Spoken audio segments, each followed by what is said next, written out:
Hello everyone, मी वर्षा. तुमच्या सगळ्यांचं खूप मनापासून स्वागत आहे आपल्या एका नवीन व्लॉगमध्ये. तर आजचा व्लॉग हा सकाळीच सुरू झालेला आहे चहा नाश्त्याने. आणि तुम्हाला सांगितलं होतं त्या दिवशी मी दही बनवलं होतं, जे की असं तयार झालेलं आहे. तुम्ही बघू शकता, एकदम थिक आणि एकदम छान दही घरच्या घरी आपण बनवू शकतो. तर खूप मस्त झालेलं आहे.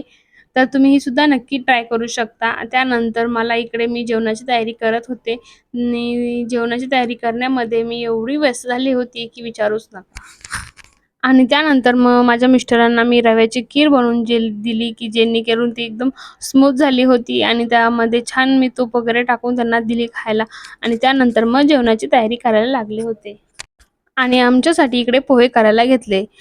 तर मी छान इथे कांदा, मिरची वगैरे सर्व कट करून घेतला आणि पोहे करायची तयारी करत होते. आणि जेणेकरून छान पोहे तयार होतील, खूप सारा कांदा मी कट करून घेतला आणि त्यामध्ये छान जिरे, मोहरीची, कढीपत्त्याची फोडणी घातली. त्यानंतर मग थोडा टोमॅटोसुद्धा टाकला. आय थिंक हे सॉरी, पास्ता बनवायचा होता. सर पास्ता बनवत होते. हात धुवू मग.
आणि डे दुसरा होता जेणेकरून आम्ही पोहेचा नाश्ता वगैरे केला. टीव्ही बघत-बघत पोहे खाल्ले आणि अंडा आणि पोहेचं कॉम्बिनेशन होतं. त्यानंतर सकाळी आणलेलं दूध हे अचानक माझ्याकडनं फाटलं होतं आणि खराबसुद्धा झालं होतं. त्यामुळे म्हटलं त्याचं पनीर बनवूयात.